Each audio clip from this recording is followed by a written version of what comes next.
Dear students, good morning. मेरा नाम doctor Kanchan Gupta है और मैं बीआरएम कॉलेज मुंगेर में फ़िलॉसफ़ी की एसोसिएट प्रोफेसर हूँ। आज मैं आप लोगों को न्याय दर्शन में प्रत्यक्ष प्रमाण के बारे में बताऊंगी। प्रत्यक्ष प्रमाण बीए पार्ट 1 के ऑनर्स एवं सब्सिडियरी के स्टूडेंट्स के लिए बहुत ही उपयोगी है।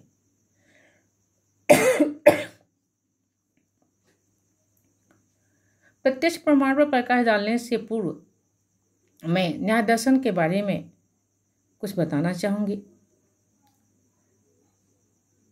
भारतीय न्याय दर्शन के प्रणेता महर्षि गौतम हैं। इनका विश्वास था कि यथार्थ ज्ञान से ही मनुष्य दुखों से बच सकता है और मुक्ति की प्राप्ति कर सकता है। इसलिए इन्होंने ज्ञान संबंधी समस्याओं पर अपना विचार प्रकट किया है। और प्रश्न उठता है कि ज्ञान क्या है? किसी विषय को जानना ज्ञान कहलाता है। ज्ञान की तुलना रोशनी से की गई है। जिस प्रकार रोशनी के द्वारा अंधकार समाप्त होता है और हम वस्तुओं को देख सकते हैं, उसी प्रकार ज्ञान के द्वारा अज्ञान रूपी अंधकार समाप्त होता है और हम वास्तविकता को देख सकते हैं। ज्ञान के द्वारा हम बाहरी और आंतरिक दुनिया से परिचित होते हैं, जिसे हम आत्मज्योति कह सकते हैं। ज्ञान दो प्रकार के होते हैं, पहला यथार्थ ज्ञान और दूसरा अयथार्थ ज्ञान। यथार्थ ज्ञान को प्रमा कहते हैं और अयथार्थ ज्ञान को अप्रमा कहते हैं। रस्सी को देखकर रस्सी समझना प्रमा है और सांप समझना अप्रमा है। प्रश्न है कि प्रमा या यथार्थ ज्ञान की प्राप्ति कैसे होती है? यथार्थ ज्ञान के साधन क्या हैं? पाश्चात्य दार्शनिक साधारणतः ज्ञान के दो ही साधन मानते हैं, प्रत्यक्ष एवं अनुमान। किंतु भारतीय दर्शन में इस विषय पर विभिन्न प्रकार के विचार सामने आते हैं। चार्वाक प्रत्यक्ष को, बौद्ध वैशेषिक दर्शन प्रत्यक्ष एवं अनुमान को, सांख्य एवं योग दर्शन प्रत्यक्ष अनुमान और शब्द को, न्याय दर्शन प्रत्यक्ष अनुमान उपमान और शब्द को, प्रभाकर मीमांसक प्रत्यक्ष अनुमान उपमान शब्द और अर्थापत्ति को, भाट मीमांसक अद्वैत वेदांती प्रत्यक्ष अनुमान उपमान शब्द अर्थापत्ति और अनुपलब्धि, इन 6 प्रकार के प्रमाणों को ज्ञान के साधन मानते हैं। इस प्रकार ज्ञान के साधन को प्रमाण कहते हैं। अब मैं न्याय दर्शन के प्रत्यक्ष प्रमाण पर प्रकाश डालूंगी। प्रत्यक्ष प्रमाण भारतीय दर्शन का सर्वसम्मत प्रमाण है। इसकी प्राथमिकता का कारण यह है कि यह केवल प्रमाण ही नहीं है, वरन अन्य प्रमाणों का आधार भी है। अर्थात अन्य प्रमाण प्रत्यक्ष की अपेक्षा करते हैं। अनुमान को तत्पूर्वक या प्रत्यक्ष पूर्वक इसलिए कहा गया है कि अनुमान प्रमाण लिंग दर्शन से होता है, उपमान सादृश्य तथा शब्दबोध श्रवण प्रत्यक्ष से। साथ ही साथ यह अन्य प्रमाणों का प्रमाण भी है। अन्य प्रमाणों की प्रामाणिकता की परीक्षा प्रत्यक्ष सापेक्ष है, किंतु प्रत्यक्ष की परीक्षा के लिए किसी की आवश्यकता नहीं होती। इसीलिए कहा गया है कि प्रत्यक्षे किम प्रमाणम। साधारणतः प्रत्यक्ष शब्द प्रति प्लस अक्ष के संयोग से बना है। प्रति का अर्थ हुआ सन्मुख और अक्ष का अर्थ आँख। इस प्रकार प्रत्यक्ष का अर्थ हुआ आँख के सन्मुख होना। किंतु न्याय दर्शन में प्रत्यक्ष को इस रूप में नहीं लिया गया है। प्राचीन न्याय के प्रणेता महर्षि गौतम के अनुसार प्रत्यक्ष इंद्रियार्थ सन्निकर्षोत्पन्नम अव्यदेश्यम अव्यभिचारी व्यवसायात्मकम ज्ञानम प्रत्यक्षम है। अर्थात प्रत्यक्ष इंद्रियों अर्थात आँख कान नाक जीभ त्वचा और अर्थ अर्थात विषय और वस्तु के सन्निकर्ष से उत्पन्न, तथा अव्ययदेश अर्थात नाम जाति आदि से रहित, अशाब्दज, अव्यभिचारी अर्थात भ्रम आदि दोष से रहित, और व्यावसायात्मक अर्थात निश्चित और सविकल्पक ज्ञान ही प्रत्यक्ष है। महर्षि वात्स्यायन ने इस परिभाषा का विश्लेषण करते हुए बतलाया है कि सर्वप्रथम इंद्रिय और अर्थ का संयोग होता है और तदंतर इंद्रिय और मन का संयोग होता है और अंत में मन और आत्मा का संयोग होता है। इस प्रकार प्रत्यक्ष इन तीनों प्रकार के संयोगों का फल है। नव न्याय में यह परिभाषा मान्य नहीं। नव न्याय के अनुसार प्राचीन न्याय की परिभाषा अतिव्याप्ति दोष से ग्रसित है। यदि इंद्रिय संयोग पर ही प्रत्यक्ष अवलंबित है तो प्रत्यक्ष अनुमान और स्मृति में कोई अंतर नहीं, क्योंकि अनुमान और स्मृति में भी प्रत्यक्ष के समान इंद्रियार्थ सन्निकर्ष है। अतः इंद्रिय सन्निकर्ष अनुमान और स्मृति में भी लागू होने पर अतिव्याप्त हो रहा है। मन अंतर इंद्रिय होने से स्मृति और अनुमान में भी समानतः क्रियाशील है। पुनः प्राचीन न्याय की परिभाषा अव्याप्ति दोष से भी ग्रसित है। ईश्वर सर्वज्ञ होने के कारण सभी विषयों का ज्ञान रखता है, परंतु उसे कोई इंद्रिय नहीं है। योगी लोगों को भूत, भविष्य और वर्तमान सभी सुदूर तथा निकटस्थ वस्तुओं का ज्ञान रहता है, परंतु उनका ज्ञान इंद्रिय सन्निकर्ष की अपेक्षा नहीं रखता। पुनः प्राचीन न्याय की परिभाषा में चक्रक दोष है, क्योंकि इसमें प्रत्यक्ष की परिभाषा इंद्रियों द्वारा और इंद्रियों की व्याख्या प्रत्यक्ष के द्वारा किया गया है। नवन्यायिक गंगेशोपाध्याय ने साक्षात्कारित्व को प्रत्यक्ष का लक्षण माना है और प्रत्यक्ष की परिभाषा ज्ञान के अकरणक में किया है, अर्थात डायरेक्ट नॉलेज ही प्रत्यक्ष है। तात्पर्य यह है कि जिस ज्ञान में ज्ञान का करण न हो वही प्रत्यक्ष है। प्रत्यक्ष ज्ञान के अतिरिक्त जितने भी ज्ञान हैं सब ज्ञान करणक है।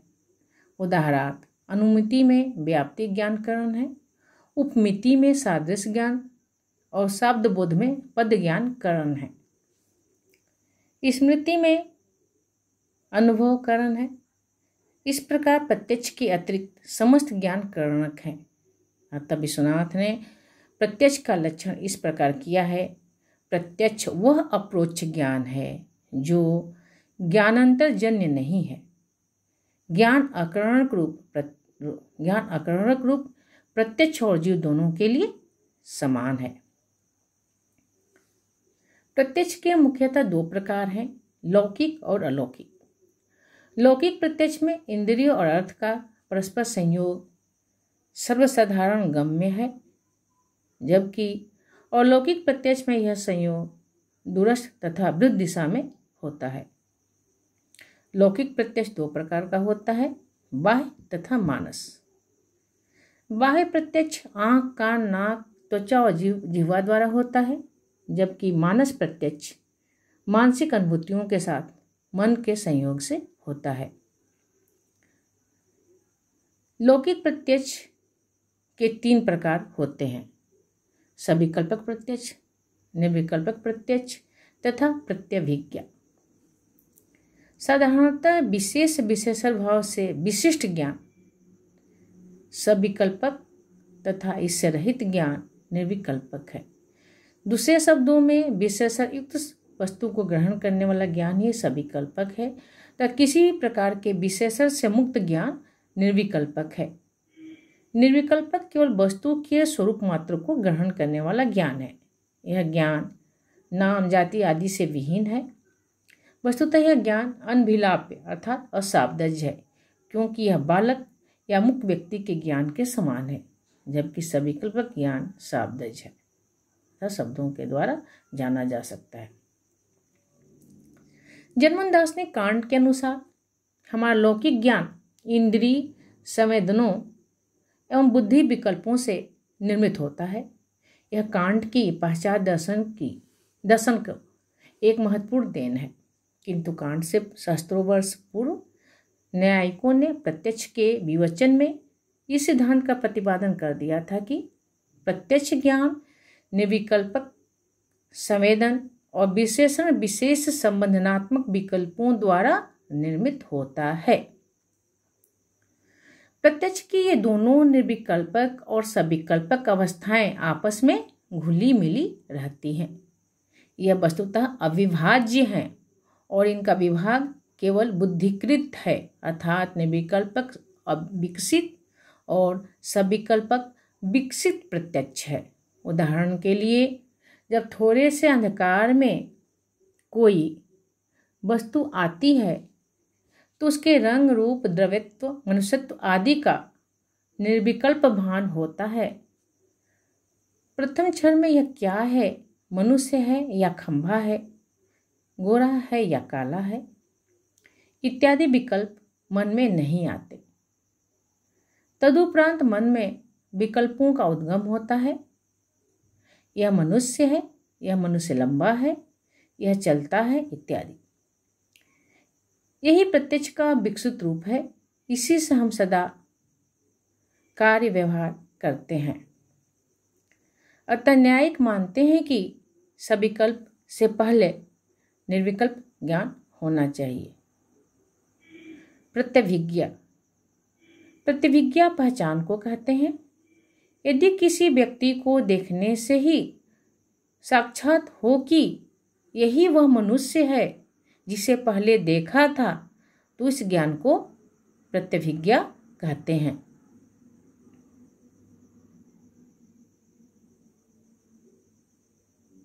लौकिक प्रत्यक्ष। अलौकिक प्रत्यक्ष के 3 भेद हैं: समान लक्षण प्रत्यक्ष, ज्ञान लक्षण प्रत्यक्ष और योगज।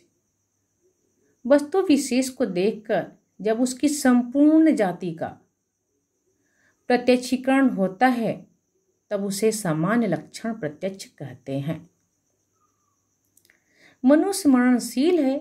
जब ऐसा हम कहते हैं तो उसका मतलब यह नहीं है कि जिसे हम मरते हुए देखते हैं वही मरणशील है, बल्कि भूत, वर्तमान तथा भविष्य के सभी मनुष्य मरणशील है। सभी मनुष्यों को हम नहीं देख सकते, तब हम कैसे कह सकते हैं कि मनुष्य मरणशील है? जब हम कुछ मनुष्यों को देखते हैं तब उसमें मनुष्य का सामान्य लक्षण मनुष्यत्व को भी देखते हैं और मनुष्यत्व के अंतर्गत मरणशीलता भी आती है। अतः कुछ मनुष्य को देखकर हम मनुष्य जाति का प्रत्यक्षीकरण कर लेते हैं। इसे ही समान लक्षण प्रत्यक्ष कहते हैं।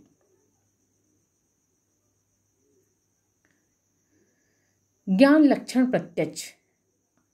अलौकिक प्रत्यक्ष का वह भेद है जिसके द्वारा इंद्रिय अपने अपने विषय से भिन्न विषय का ज्ञान भी ग्रहण करती है। इसमें इंद्रिय और अर्थ के सन्निकर्ष न होने पर भी हम पूर्व अनुभूत ज्ञान के द्वारा किसी विषय का प्रत्यक्ष करते हैं। उदाहरण के लिए, हम कहते हैं कि चंदन में सुगंध है। हमें प्रत्यक्ष ज्ञान हो रहा है चंदन का, लेकिन चंदन को देखकर सुगंध की स्मृति होती है। नेत्र से गंध ग्रहण नहीं, फिर भी नेत्र से ही चंदन सुगंध युक्त है, ऐसा ज्ञान लक्षण प्रत्यक्ष है। योगज द्वारा भूत तथा भविष्य, गुण तथा सूक्ष्म, निकटस्थ तथा दूरस्थ सभी प्रकार की वस्तुओं की साक्षात प्रतीति होती है। ऐसी अनुभूति केवल उन व्यक्तियों को हो सकती है जिन्होंने अपने योगाभ्यास के द्वारा अलौकिक शक्ति प्राप्त की है। जैन दर्शन का केवल ज्ञान, बौद्ध दर्शन का बोधिसत्व, सांख्य का कैवल्य तथा वेदांत का साक्षात्कार भी वस्तुतः योगज प्रत्यक्ष के विभिन्न रूप हैं। जो योग में सिद्ध हैं उन्हें युक्त कहते हैं। जिन्होंने योग में आंशिक सिद्धि प्राप्त की है उन्हें युजान कहते हैं। युक्त योगी को अपने युक्त मन के द्वारा आकाश, परमाणु आदि सकल पदार्थों का ज्ञान चिंता विशेष अर्थात ध्यान विशेष करने पर ही होता है। प्रत्यक्ष प्रमाण का यह चैप्टर समाप्त होता है। धन्यवाद। अगला वीडियो लेकर मैं पुनः उपस्थित होंगी।